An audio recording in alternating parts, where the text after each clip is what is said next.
Hello everybody, welcome back to my YouTube channel. So how are you guys? I hope you find it doing well. So आज के इस part के अंदर discuss करने वाले हैं जर्नल बिजनेस अवेयरनेस के यूनिट वाइज कुछ इंपॉर्टेंट टॉपिक को। आपको करना क्या है, वीडियो को एंड तक देखना है। यूनिट वाइज आपको चीजें मैं आपको बताती हुई चल रही हूँ, सभी चीजों को आपको अच्छे से प्रिपेयर करते हुए चलना है, ठीक है। देन काफी सारे बच्चे हैं जिनके पास जनरल बिजनेस अवेयरनेस का स्टडी मटेरियल नहीं है, जिनके पास इसकी बुक नहीं है, सैंपल पेपर नहीं है, ठीक है। सो उन बच्चों को करना क्या है, सिंपली मेरे टेलीग्राम चैनल को ज्वाइन कर लेना है, क्योंकि मैंने अपने टेलीग्राम चैनल के ऊपर ऑलरेडी यूनिट 1 से लेकर 5 तक की सारी चीजें की जो PDF है वो मैंने ऑलरेडी अपलोड कर दी है, ठीक है। तो वहाँ पे आप मेरे चैनल को ज्वाइन कर लीजिए। वहाँ पे आपको जनरल बिजनेस अवेयरनेस की यूनिट नंबर 1 से लेकर 5 तक की सारी जो PDF है वो आपको मिल जाएगी। सो सिंपली आपने करना क्या है, PDF को देखना है और सारी चीजों को अच्छे से प्रिपेयर करते हुए चलना है। देन अगर आप मेरे चैनल पर नए हैं, चैनल को सब्सक्राइब कर ले, क्योंकि जो चैनल है आपकी BBA जर्नी के अंदर काफी हेल्पफुल होने वाला है। चलिए स्टार्ट करते हैं आज के इस वीडियो को। सो जनरल बिजनेस अवेयरनेस में सबसे पहले हम बात करेंगे यूनिट नंबर 1 की, जिसका नेम है international organisation and business awareness, ठीक है। सो इंटरनेशनल ऑर्गेनाइजेशन में हमारे कुछ ऐसी इंपॉर्टेंट ऑर्गेनाइजेशंस हैं जो एग्जाम पॉइंट ऑफ व्यू से काफी इंपॉर्टेंट है और जिनको आपको अच्छे से पढ़ के ही जाना है, ठीक है। सो फर्स्ट क्या हमारी IMF होगी, WB, IMO, WTO and UNO, ठीक है। सो ये क्या है, हमारी 5 कुछ ऐसी इंपॉर्टेंट ऑर्गेनाइजेशन है जो एग्जाम पॉइंट ऑफ व्यू से काफी इंपॉर्टेंट है। सबसे पहले आपको पता होना चाहिए कि आपके जो IMF है वो होता है, यानी कि सबसे पहले इनकी जो फुल फॉर्म है वो आपको अच्छे से क्लियर होना चाहिए। जैसे कि आपका जो IMF है वो स्टैंड करता है इंटरनेशनल मॉनेटरी फंड के लिए, जो आपका WB है वो स्टैंड करता है वर्ल्ड बैंक के लिए, जो आपका WTO वो आपका स्टैंड करता है वर्ल्ड ट्रेड ऑर्गेनाइजेशन के लिए, ठीक है। तो इस तरीके से आपने करना क्या है, सभी इंटरनेशनल ऑर्गेनाइजेशन के जो फुल नेम है वो आपको अच्छे से प्रिपेयर होने चाहिए, ठीक है। नेक्स्ट है, ये भी आपको अच्छे से क्लियर होने चाहिए कि आपकी जितनी भी इंटरनेशनल ऑर्गेनाइजेशन है उनको जो हेड क्वार्टर है वो आपके है कहाँ, ठीक है, उनका मेन ऑब्जेक्टिव क्या है, और साथ में कौन कौन सी कंपनी कौन कौन सी इंटरनेशनल ऑर्गेनाइजेशन का हिस्सा है या फिर मेंबर है, ये भी आपको अच्छे से क्लियर होना चाहिए, ठीक है। नेक्स्ट है हमारे पास इसी के अंदर है स्पेशलाइज्ड एजेंसी, ठीक है। सो अगर आप सैंपल पेपर के अंदर या फिर बुक के अंदर देखोगे तो आपको 10 से 12 कुछ ऐसी स्पेशलाइज्ड एजेंसी मिलेंगी जिन्हें आपको पढ़ के ही जाना है, लेकिन उनमें से मैंने आपको कुछ स्पेसिफिक एजेंसीज प्रोवाइड करी हैं जो एग्जाम पॉइंट ऑफ व्यू से काफी इंपॉर्टेंट है, जो एग्जाम के अंदर पूछी गई है, ठीक है। फर्स्ट है हमारा UNDP, सेकेंड है हमारा UNIDO, नेक्स्ट है हमारा यूनिसेफ, नेक्स्ट है ओशियन, देन शार्क, ठीक है। तो ये क्या है, हमारी कुछ ऐसी स्पेशलाइज्ड एजेंसी हैं जो एग्जाम पॉइंट ऑफ व्यू से काफी इंपॉर्टेंट है, जिनकी जो फुल फॉर्म है वो आपको अच्छे से क्लियर होने चाहिए। साथ में इनका जो हेड क्वार्टर है वो कहाँ पे एस्टेब्लिश है, ये आपको अच्छे से क्लियर होना चाहिए, ठीक है। इन सभी स्पेशलाइज्ड एजेंसीज का क्या ऑब्जेक्टिव होता है ये आपको अच्छे से क्लियर होना चाहिए, और कौन कौन सी कंट्री इन सभी स्पेशलाइज्ड एजेंसीज का पार्ट है या फिर मेंबर है, ये भी आपको अच्छे से क्लियर होना चाहिए, ठीक है। और साथ में आपको ये भी क्लियर होना चाहिए कि करंटली यानी कि करंटली इन सभी ऑर्गेनाइजेशंस में या फिर इन सभी एजेंसीज में क्या क्या चीज़ें जो हैं वो हमारी चेंज हुई हैं या फिर क्या क्या चीज़ें इन एजेंसीज ने लॉन्च की है, या ये भी आपको अच्छे से क्लियर होना चाहिए। नेक्स्ट हम बात करते हैं बिजनेस अवेयरनेस के बारे में। सो बिजनेस अवेयरनेस के बारे में सबसे पहले आपको पता होना चाहिए कि जो आपकी कंपनी है वो आपकी होती क्या है, कितने टाइप की होती है, कौन से सेक्शन के अंदर आती है, ठीक है। सो कंपनी जो होती है वो आपकी 2 टाइप की होती है, private company and public company, ठीक है। सबसे पहले आपको पता होना चाहिए कि आपकी पब्लिक और प्राइवेट कंपनी होती क्या है, कौन से सेक्शन के अंदर आती है। पब्लिक या फिर प्राइवेट कंपनी को स्टार्ट करने के लिए मिनिमम या मैक्सिमम आपके पास कितनी इन्वेस्टमेंट होनी चाहिए, मिनिमम मैक्सिमम आपके पास कितने मेंबर होने चाहिए, ठीक है। प्राइवेट और पब्लिक कंपनी की क्या क्या लिमिटेशंस होती है, क्या ऑब्जेक्टिव होती है, ये सारी चीजें आपको अच्छे से क्लियर होनी चाहिए, क्योंकि एग्जाम के अंदर यहाँ से जो क्वेश्चन है वो आपके आते ही आते हैं, ठीक है। नेक्स्ट इसके अंदर हमारा 1% कंपनी, जिसको हम इंडिविजुअल कंपनी भी बोलते हैं। सो आपको पता होना चाहिए कि आपकी 1% कंपनी होती क्या है, ठीक है। 1% कंपनी के अंदर आपका जो प्रॉफिट और लॉस है वो किस तरीके से डिस्ट्रीब्यूट होता है। 1 कंपनी स्टार्ट करने के लिए आपके पास मिनिमम कितनी कैपिटल होनी चाहिए। नेक्स्ट हमारी पार्टनरशिप कंपनी आपकी होती क्या है, इसको स्टार्ट करने के लिए आपके पास मिनिमम कितनी कैपिटल होनी चाहिए या फिर मिनिमम आपके पास कितने मेंबर्स होने चाहिए। नेक्स्ट हमारे कुछ ऐसे बेसिक पॉइंट्स हैं जो आपको क्लियर होने चाहिए कि आप हमारे कंपनी के CEO क्या कौन होते हैं, उनका वर्क क्या होता है, BOD कौन होते हैं, बोर्ड ऑफ डायरेक्टर होते हैं, इनका वर्क क्या होता है कंपनी के अंदर, MDs कौन होते हैं, ठीक है, इनका कंपनी के अंदर क्या वर्क होता है, ये सारी जो चीज़ें हैं वो आपको अच्छे से क्लियर होने चाहिए। नेक्स्ट है हमारा स्वेट एनालिसिस, ठीक है। सो अगर आपने लास्ट ईयर या फिर लास्ट सेकंड ईयर का एग्जाम पेपर देखा होगा तो उसमें आपने देखा होगा कि स्वेट की जो फुल फॉर्म है वो भी क्वेश्चन के अंदर पूछी गई है, ठीक है। सो जो स्वेट की बेसिक फुल फॉर्म है और उसका जो वर्क है वो भी आपको अच्छे से क्लियर होना चाहिए। जो स्वेट है वो किस चीज़ के लिए स्टैंड करता है, क्या इसका फुल नेम है, ये आपको अच्छे से क्लियर होना चाहिए, ठीक है। नेक्स्ट है इसके अंदर कि आपको जो इंडस्ट्री है वो आपकी होती क्या है। किस टाइप का जो वर्क है वो इंडस्ट्री के अंदर हमारा परफॉर्म किया जाता है। ठीक है, जो इंडस्ट्री है वो हमारी कितने टाइप की होती है, बेसिकली 3 टाइप की होती है, प्राइमरी, सेकेंडरी एंड टर्सरी। ठीक है, सो इन तीनों ही टाइप की जो इंडस्ट्री में किस टाइप का जो वर्क है वो परफॉर्म होता है, ये सारी जो चीजें हैं वो आपको अच्छे से बिजनेस अवेयरनेस के अंदर अच्छे से क्लियर होने चाहिए। ठीक है, नेक्स्ट है इसी के अंदर हमारा एंटरप्रेन्योरशिप। सो अगर आपने लास्ट ईयर या फिर लास्ट सेकंड ईयर का एग्जाम पेपर रिवाइज करा होगा या फिर उसको एनालाइज करा होगा, सो आपने देखा होगा कि एंटरप्रेन्योरशिप से रिलेटेड जो क्वेश्चन है वो एग्जाम के अंदर पूछा गया है। ठीक है, कि जो एंटरप्रेन्योरशिप का जो कॉन्सेप्ट है वो किसने इंट्रोड्यूस करा था, जो जिसने भी इंट्रोड्यूस करा है उनका जो नेम है वो आपको अच्छे से पता होना चाहिए। ठीक है, साथ में ये आपको अच्छे से क्लियर होना चाहिए कि आपका जो एंटरप्रेन्योर है वो आपका क्या होता है और एंटरप्रेन्योरशिप आपका क्या होता है, और एंटरप्रेन्योरशिप का जो कॉन्सेप्ट है वो किसने इंट्रोड्यूस किया था, क्योंकि लास्ट ईयर एग्जाम के अंदर इस टाइप का जो क्वेश्चन है पूछा गया था। ठीक है, अब यहाँ पे क्या कुछ हमारे बेसिक सिंबल्स हैं या फिर जैसे कि आप हमारा हो गया ट्रेडमार्क, तो आपको पता होना चाहिए कि हमारा जो ट्रेडमार्क है वो होता क्या है, हमारा होल मार्क क्या होता है, एजी मार्क क्या होता है, एफपीओ मार्क क्या होता है। ठीक है, तो ये क्या है, कुछ इंपॉर्टेंट मार्क है जो किसी ना किसी स्पेसिफिक प्रोडक्ट के लिए क्या होते हैं, यूज होते हैं। क्लियर है। नेक्स्ट है हमारा एलपीजी। ठीक है, तो एलपीजी क्या है, हमारा इंडस्ट्रियल रिवोल्यूशन है, जो इंडस्ट्री के अंदर रिवोल्यूशन आया था। सो आपको क्लियर होना चाहिए कि इंडिया के अंदर कब इंडस्ट्रियल रिवोल्यूशन इंट्रोड्यूस हुआ था, किसके द्वारा इंट्रोड्यूस हुआ था। ठीक है, और कब इसको कंट्री के अंदर फॉलोअप किया गया था। जो एलपीजी है ये किस चीज के लिए स्टैंड करता है, लिबरलाइजेशन, प्राइवेटाइजेशन एंड ग्लोबलाइजेशन। ठीक है, इनका इंडिविजुअली वर्क क्या होता है ये भी आपको अच्छे से पता होना चाहिए। ठीक है, साथ में ये भी आपको अच्छे से क्लियर होना चाहिए कि एलपीजी आने के बाद जो इंडियन इकोनॉमी के अंदर कौन कौन से मेजर चेंजेस हुए थे, ये भी आपको अच्छे से क्लियर होना चाहिए। नेक्स्ट हम बात करते हैं बेसिक स्ट्रक्चर ऑफ कंपनी। ठीक है, सो यहाँ पे क्या है, मेनली हमारे पास 3 कंपनी है जिनकी जो बेसिक स्ट्रक्चर है वो आपको अच्छे से पढ़नी है, टाटा, एयरटेल और रिलायंस। ठीक है, क्योंकि सैंपल पेपर के अंदर और एग्जाम के अंदर इन तीनों ही कंपनी की कुछ ना कुछ चीजें जो आपसे पूछी गई हैं। ठीक है, और साथ में जो करंट अफेयर के जितने भी क्वेश्चन हैं बिजनेस अवेयरनेस को, वो भी आपको देख लेने हैं कि करंटली इन सभी कंपनी के अंदर क्या क्या चेंजेस हुए हैं, ये भी आपको अच्छे से पढ़ के जाना है। ठीक है, सो आई होप यूनिट नंबर 1 के अंदर से आपको क्या चीज पढ़नी है, क्या चीज नहीं पढ़नी है, ये आपको अच्छे से क्लियर हो गया है। चलिए तो बात करते हैं यूनिट नंबर 2 की, जिसका नेम है ज्योग्राफी एंड हिस्ट्री। ठीक है, सबसे पहले आपने क्या करना है, जो हमारी इंडियन ज्योग्राफी है उसको अच्छे से स्टडी करना है। ठीक है, नेक्स्ट है हमारा इंडो मैग्नेटिक प्लान। तो इंडियन ज्योग्राफी के अंदर ये हमारा इंडो मैग्नेटिक प्लान, इसको भी क्या करना है, आपको अच्छे से प्रिपेयर करते हुए चलना है। आपको देखना है कि इंडो मैग्नेटिक प्लान के अंदर हमारी कौन कौन से जो स्टेट है वो उसके अंदर इंक्लूड है। नेक्स्ट है हमारा पेनिनसुलर प्लेटू। ठीक है, तो ये भी क्या एग्जाम पॉइंट ऑफ व्यू से काफी इंपॉर्टेंट है, क्योंकि लास्ट सेकंड ईयर ही एग्जाम के अंदर यहाँ से जो क्वेश्चन है वो हमारे पूछे गए थे। ठीक है, कि जो लार्जेस्ट पेनिनसुलर प्लेटू है वो हमारा कहाँ पे है या फिर कौन सा है, तो इस टाइप के जो क्वेश्चन है वो भी आए थे। नेक्स्ट हमारे आइलैंड, डेजर्ट, माउंटेन रेंज। ठीक है, तो जो इंडिया के अंदर हमारे आइलैंड है, डेजर्ट है, माउंटेन है, तो इनको भी क्या करना है, आपको अच्छे से प्रिपेयर करना है। आपको पता होना चाहिए कि हाईएस्ट पीक कौन सी है इंडिया के अंदर ही। ठीक है, स्मॉलेस्ट कौन सी है, कहाँ पे सिचुएटेड है, इंडिया के जितने भी डेजर्ट है उन सभी को क्या करना है, आपको अच्छे से प्रिपेयर करते हुए चलना है। ठीक है, साथ में जो हमारी यूनियन टेरिटरीज है उनको भी आपको अच्छे से स्टडी करना है कि हमारे कितनी यूनियन टेरिटरीज हैं, और करंटली यूनियन टेरिटरीज के अंदर कुछ चेंजेस हुए हैं, कोई जो एक स्टेट है उसको एड ऑन किया गया है। ठीक है, तो ये जितने भी चेंजेस हैं उनको भी क्या करना है, आपको अच्छे से स्टडी करना है। नेक्स्ट हमारे पास पॉलिटिकल बाउंड्रीज। ठीक है, जो हमारे कंट्री की पॉलिटिकल बाउंड्रीज हैं उनको भी क्या करना है, आपको अच्छे से प्रिपेयर करना है। ठीक है, और करंटली इनके अंदर क्या क्या चेंजेस हुए हैं इनको भी क्या करना है, आपको अच्छे से प्रिपेयर करते हुए चलना है। ठीक है, मोस्टली अगर हम यहाँ से कुछ एग्जाम पॉइंट ऑफ व्यू से अगर हम देखें कौन कौन से जो टॉपिक है वो ज्यादा एग्जाम के अंदर पूछे जाते हैं, फर्स्ट है हमारा इंडियन ज्योग्राफी, नेक्स्ट है हमारा peninsular plateau and desert, mountain और यूनियन टेरिटरीज। ठीक है, तो यहाँ से क्या होते हैं, काफी जो क्वेश्चन है वो एग्जाम के अंदर पूछ लिए जाते हैं। नेक्स्ट है आपका हमारा हिस्ट्री। ठीक है, तो हिस्ट्री के अंदर क्या है, इंडियन वैदिक कल्चर। जो इंडियन वैदिक कल्चर है वो इंडिया के अंदर जो वैदिक कल्चर है वो कब से स्टार्ट हुआ, किसके द्वारा लाया गया, तो ये सारी जो चीजें हैं वो क्या करनी है, इंडियन वैदिक कल्चर को आपको अच्छे से प्रिपेयर करते हुए चलना है।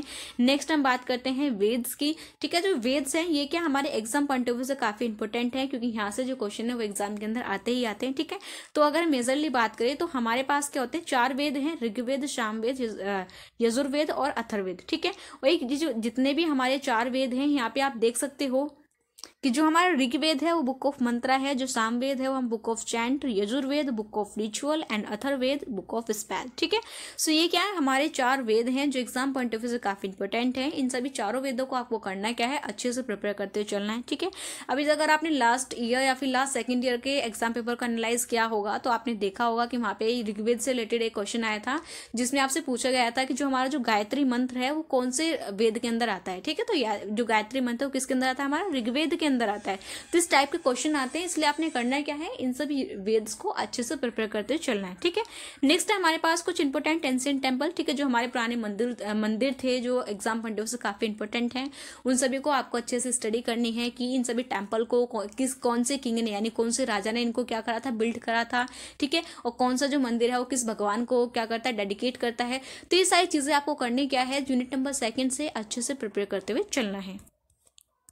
नेक्स्ट है हमारा यूनिट नंबर 3 जिसके अंदर है हमारी एवरीडे साइंस। ठीक है, सो एवरीडे साइंस के अंदर सबसे पहले आपको करनी क्या है, हमारी जो साइंस फिजिक्स केमिस्ट्री की जो बेसिक एप्लीकेशंस इस यूनिट के अंदर गिवन है, उन सभी बेसिक एप्लीकेशंस को आपको अच्छे से स्टडी करते हुए चलना है। ठीक है, नेक्स्ट है हमारा जो गैलेक्सी हो गया, सोलर सिस्टम, सन, अर्थ, रेन, एसिड रेन। ठीक है, तो इन सभी चीज़ों को आपको करना क्या है, डीपली अंडरस्टैंड करना है कि हमारा जो गैलेक्सी है वो होता क्या है। ठीक है, गैलेक्सी के अंदर कौन कौन सी चीज़ें इंक्लूड होती हैं, सोलर सिस्टम में हमारे कौन कौन से जो प्लैनेट है वो आते हैं। ठीक है, सन की आपको इंडिविजुअली स्टडी करनी है, अर्थ की आपको इंडिविजुअली स्टडी करनी है, रेन और एसिड रेन के बीच में क्या डिफरेंस होता है ये भी आपको अच्छे से क्लियर होना चाहिए। ठीक है, आपके मिनरल्स क्या होते हैं, एनर्जी क्या होती है, आपकी सैटेलाइट क्या होती है।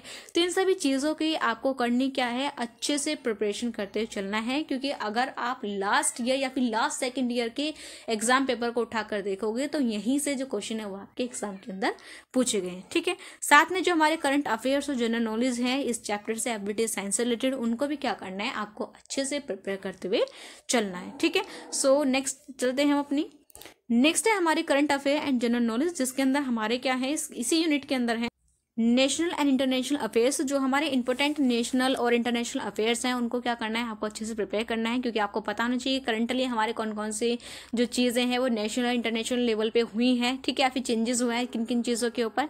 नेक्स्ट है हमारी important book and their writers. ठीक है, तो कुछ हमारी क्या है एग्जाम पॉइंट ऑफ व्यू से काफ़ी पुरानी कुछ ऐसी बुक्स हैं जो क्या है हमारी काफ़ी इंपॉर्टेंट है। तो वो जो बुक्स हैं वो कौन कौन सी इंपॉर्टेंट बुक हैं, उनके कौन कौन राइटर्स हैं। तो बुक्स और राइटर दोनों को क्या करना है, आपको अच्छे से प्रिपेयर करना है। ठीक है, नेक्स्ट है इसके अंदर हमारा फर्स्ट स्पोर्ट अचीवमेंट। ठीक है, कि जो फर्स्ट गोल्ड मेडल है ओलंपिक में वो किसको मिला था, सेकंड गोल्ड मेडल जो है ओलंपिक में वो किसको मिला था। ठीक है, तो अगर आपको पता है तो कमेंट करके जरूर बताना, क्योंकि फर्स्ट एंड सेकंड जो गोल्ड मेडल मिला था ओलंपिक के अंदर उनसे रिलेटेड एग्जाम के अंदर क्वेश्चन पूछा गया है। ठीक है, सो जितने भी हमारे फर्स्ट अचीवमेंट्स हैं उनको भी क्या करना है, आपको अच्छे से प्रिपेयर करना है। ठीक है, स्पोर्ट अवार्ड्स एंड ऑनर। ठीक है, कि कौन से स्पोर्ट के लिए हमारा जो कौन सा जो अवार्ड है वो दिया जाता है, ये भी आपको अच्छे से क्लियर होना चाहिए।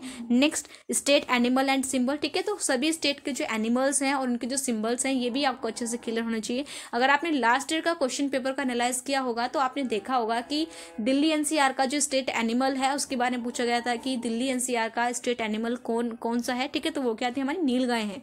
तो इस तरीके से आपने करना क्या है, हमारी जितनी भी स्टेट है उन सभी स्टेट के जो स्टेट एनिमल है उनके जो सिंबल हैं उनको क्या करना है, आपको अच्छे से प्रिपेयर करना है, क्योंकि एग्जाम के अंदर किसी भी स्टेट के बारे में आपसे पूछ सकते हैं। ठीक है, नेक्स्ट हम बात करते हैं कुछ इंपॉर्टेंट अवार्ड्स की, जो कि क्या है एग्जाम पॉइंट ऑफ व्यू से काफ़ी इंपॉर्टेंट है। और जो ये सभी अवार्ड्स क्या है, हमारे बेसिक है, इन सभी अवार्ड्स के बारे में हम जानते हैं।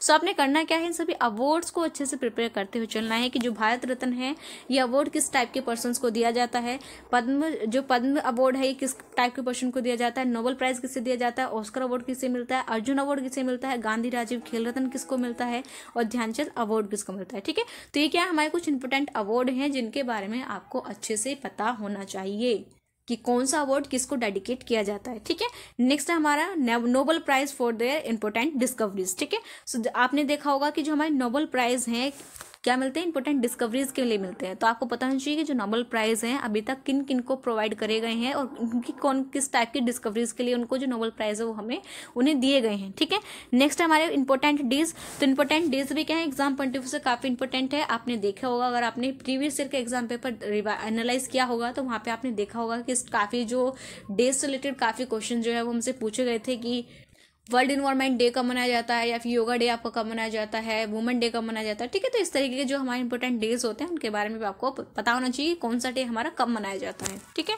नेक्स्ट क्या है इसके अंदर, हमारा यूनिट नंबर 4 है जिसका नेम है economic and current business environment. सबसे पहले हमें क्या होना चाहिए, जो इंडियन इकोनॉमी है उसकी अच्छे से प्रिपरेशन होनी चाहिए, उसके बारे में अच्छे से पता होना चाहिए कि इंडिया के अंदर किस टाइप की जो इकोनॉमी है वो फॉलो होती है। ठीक है, जैसे कि आप सभी जानते हैं कि मिक्सड इकोनॉमी होती है, कैपिटलाइज्ड इकोनॉमी होती है, तो आपको पता होना चाहिए कि इंडिया के अंदर कौन सी जो इकोनॉमी है वो फॉलो होती है। इंडिया के अंदर मिक्सड इकोनॉमी फॉलो होती है, तो मिक्सड इकोनॉमी के अंदर कौन कौन सी चीजें इंक्लूड होती है ये आपको अच्छे से क्लियर होना चाहिए। ठीक है, आपका इन्फ्लेशन क्या होता है, डिफ्लेशन क्या होता है, इन्फ्लेशनरी डिफ्लेशनरी गैप क्या होता है, आपका जीडीपी क्या होता है, ग्रोथ रेट क्या होता है, पॉपुलेशन सेंसस क्या होता है, ये सारी चीजें क्या करनी है आपको इस यूनिट से अच्छे से प्रिपेयर करते हुए चलना है। ठीक है, और पॉपुलेशन सेंसस से जो क्वेश्चन है वो एग्जाम के अंदर पूछे ही जाते हैं, तो पॉपुलेशन सेंसस, इन्फ्लेशन, डिफ्लेशन और इंडियन इकोनॉमी, इन सभी चीजों को आपको अच्छे से प्रिपेयर करना है।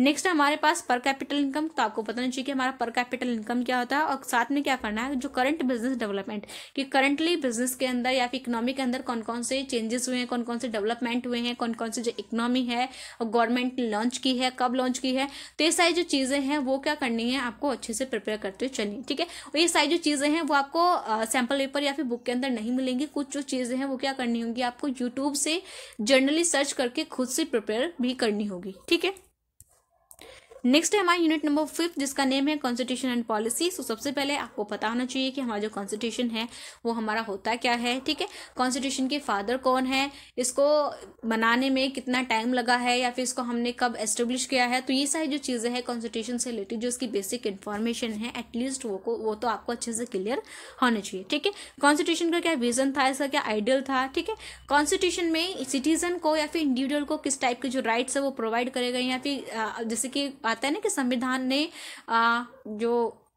संविधान में हमें कितने मौलिक अधिकार मिले हैं। ठीक है ना, कि जो संविधान जो कॉन्स्टिट्यूशन है उसने इंडिविजुअल्स को कितने राइट दिए हैं, तो जितने भी राइट्स हैं आपके हमारे उन सभी जितने भी राइट्स हैं वो सारे राइट्स आपको क्या होने चाहिए अच्छे से क्लियर होने चाहिए, क्योंकि लास्ट ईयर ही शायद इससे रिलेटेड जो क्वेश्चन एग्जाम के अंदर आया था। ठीक है, नेक्स्ट है कि कॉन्स्टिट्यूशन के अंदर जो हमारी पावर है उसको स्टेट और इंटरनेशनल स्टेट और सेंट्रल लेवल पे किस तरीके से उस पावर को डिस्ट्रीब्यूट किया गया है, वो जो डिस्ट्रीब्यूशन ऑफ पावर है उसको भी क्या करना है आपको अच्छे से प्रिपेयर करते हुए चलना है। ठीक है, नेक्स्ट है हमारा social scheme launch by the central government. ठीक है, सो करंटली में सेंट्रल गवर्नमेंट ने किस टाइप की जो स्कीम्स है वो लॉन्च की हैं। ठीक है, किन किन टाइप के लोगों के लिए जो स्कीम्स है वो लॉन्च की हैं, तो ये सारी जो चीज़ें हैं वो आपको अच्छे से पता होना चाहिए। जैसे कि हमारी थी आत्मनिर्भर भारत अभियान, एक स्कीम थी सुकन्या योजना। ठीक है, तो ये सारी क्या हमारी योजनाएं हैं, कुछ ऐसी पॉलिसीज हैं जो गवर्नमेंट ने क्या करी हैं लॉन्च की हैं, तो इन सभी स्कीम्स और पॉलिसीज के बारे में आपको अच्छे से पता होना चाहिए कि गवर्नमेंट ने जितनी पॉलिसीज है वो कौन से ईयर में लॉन्च की थी इनका, और इनको लॉन्च करने का जो मेन मोटिव है वो क्या था। ठीक है, तो ये क्या होना चाहिए आपको अच्छे से क्लियर होना चाहिए। अगर आपने लास्ट ईयर या फिर लास्ट सेकेंड ईयर का एग्जाम पेपर एनालाइज किया होगा सो आपने देखा होगा कि जो हमारी स्कीम्स हैं और जो पॉलिसीज हैं उनसे रिलेटेड जो क्वेश्चन है वो भी एग्जाम के अंदर पूछे गए हैं। ठीक है, नेक्स्ट हमारा पॉलिटिकल पार्टीज। सबसे पहले आपको बताना चाहिए कि इंडियन इकोनॉमी के अंदर पॉलिटिकल पार्टीज की हमें जरूरत क्या है। ठीक है, इनकी जरूरत क्या है, ये जो नेसेसिटी है ये भी आपको अच्छे से क्लियर होना चाहिए। ठीक है, और इंडियन इकोनॉमी के अंदर कौन कौन सी पॉलिटिकल पार्टीज करंटली में काम कर रही है ये भी आपको अच्छे से क्लियर होना चाहिए। ठीक है, जैसे बीजेपी होगी, कांग्रेस होगी, और बीजेपी और कांग्रेस ने दोनों में इन्होंने क्या करे कुछ ऐसी इंपॉर्टेंट पॉलिसीज या फिर स्कीम्स लॉन्च की हैं, तो उन सभी पॉलिसीज और स्कीम्स को भी क्या करना है आपको अच्छे से प्रिपेयर करते हुए चलना है। नेक्स्ट है हमारा पार्लियामेंट हाउस। तो पार्लियामेंट हाउस में हमारे 2 हाउस आते हैं, लोकसभा एंड राज्यसभा। सबसे पहले आपको इंडिविजुअली पता होना चाहिए हमारा लोकसभा क्या होता है, राज्यसभा क्या होता है। ठीक है, लोकसभा के स्पीकर कौन है, राज्यसभा के स्पीकर कौन है, जो इनके स्पीकर है वो किस तरीके से अपॉइंट होते हैं, उनके पास कौन कौन से राइट होते हैं। ठीक है, या फिर लोकसभा के स्पीकर बनने के लिए उनके पास कौन कौन सी एलिजिबिलिटी होनी चाहिए, ये सारी जो चीजें हैं ये क्या होनी चाहिए आपको अच्छे से क्लियर होनी चाहिए। साथ में लोकसभा और राज्यसभा के बीच में क्या डिफरेंस है ये भी आपको अच्छे से क्लियर होना चाहिए, और इनके स्पीकर्स को कौन अपॉइंट करता है, उनके पास क्या राइट होते हैं, क्या पावर होते हैं, ये सारी चीजें आपको अच्छे से क्लियर होनी चाहिए। साथ में आपको ये भी पता होना चाहिए करंटली लोकसभा और राज्यसभा के जो स्पीकर हैं वो कौन है, क्योंकि यहाँ से भी जो क्वेश्चन है वो आपका बन सकता है। नेक्स्ट है आपका प्राइम मिनिस्टर, प्रेसिडेंट और एक है हमारा चीफ मिनिस्टर। ठीक है, तो तीनों के बारे में क्या करनी है, आपको प्रॉपर स्टडी करनी है कि जी प्राइम मिनिस्टर, प्रेसिडेंट और चीफ मिनिस्टर करंटली हमारे कौन है, और साथ में इनको कौन अपॉइंट करता है, और अगर हमें अगर किसी को प्रेसिडेंट, चीफ मिनिस्टर या फिर प्राइम मिनिस्टर बनना है तो उनके पास कौन कौन सी एलिजिबिलिटी होनी चाहिए, या फिर प्राइम मिनिस्टर, प्रेसिडेंट और चीफ मिनिस्टर के पास कौन कौन सी पावर होती है, कौन कौन से राइट होते हैं, इनके पास कौन कौन से चार्जेस होते हैं, ये सारी जो चीज़ें हैं वो क्या होनी चाहिए, आपको अच्छे से क्लियर होनी चाहिए। ठीक है, फिर हमारा जुडिशरी सिस्टम आता है। जो जुडिशरी सिस्टम है उसको भी क्या करना है, आपको अच्छे से प्रिपेयर करना है। ठीक है, हाई कोर्ट और सुप्रीम कोर्ट के बारे में आपको अच्छे से स्टडी करनी है कि आपका जो हाई कोर्ट है वो किस टाइप के केसेस को हैंडल करता है, जो सुप्रीम कोर्ट है वो किस टाइप के केसेस को हैंडल करता है। ठीक है, साथ में आपको ये भी पता होना चाहिए कि हमारे हाई कोर्ट या फिर सुप्रीम कोर्ट में किस टाइप का जो वर्क है वो होता है। ठीक है, और जो हमारी जुडिशरी है वो उनको हम किस तरीके से अपॉइंट करते हैं, उनके पास कौन कौन सी पावर्स होती हैं, वो किस तरीके का काम करते हैं, क्या उनके पास राइट होते हैं, ये भी आपको अच्छे से क्लियर होना चाहिए। ठीक है, साथ में जो हमारे सुप्रीम कोर्ट है उनके जो चीफ जस्टिस है उनके बारे में आपको बताना चाहिए। अगर हम बात करें करंटली सुप्रीम कोर्ट के जो चीफ जस्टिस हैं वो कौन है, हमारे संजीव खन्ना है, जो कि सुप्रीम कोर्ट के 51th चीफ जस्टिस है। ठीक है, तो ये क्या हमारी कुछ जनरल नॉलेज है, कुछ ऐसी बेसिक इन्फॉर्मेशन है जो क्या होनी चाहिए, आपको अच्छे से प्रिपेयर होनी चाहिए। ठीक है, सो ये क्या है हमारे यूनिट नंबर 1 से लेकर 5 तक के कुछ ऐसे इंपॉर्टेंट टॉपिक हैं जो एग्जाम पॉइंट ऑफ व्यू से काफी इंपॉर्टेंट है। देन आई होप कि आपको ये अच्छे से क्लियर हो गया है कि आपको कौन से यूनिट के अंदर से किस टॉपिक के ऊपर आपको ज्यादा फोकस करते हुए चलना है। वीडियो थोड़ी बड़ी हो गई है, सो अगर आप चाहें तो इसको थोड़ी हाई स्पीड में भी देख सकते हैं। ठीक है, सो सारी चीजों को आपको अच्छे से प्रिपेयर करते हुए चलना है। अगर आपको पीडीएफ चाहिए तो आप मेरे टेलीग्राम चैनल को ज्वाइन कर लीजिए। ठीक है, अगर आपको कोई भी डाउट है तो आप कमेंट करके पूछ सकते हैं। Thank you, have a good day and all the best for examination. Bye bye, so सुनिंदा नेक्स्ट वीडियो।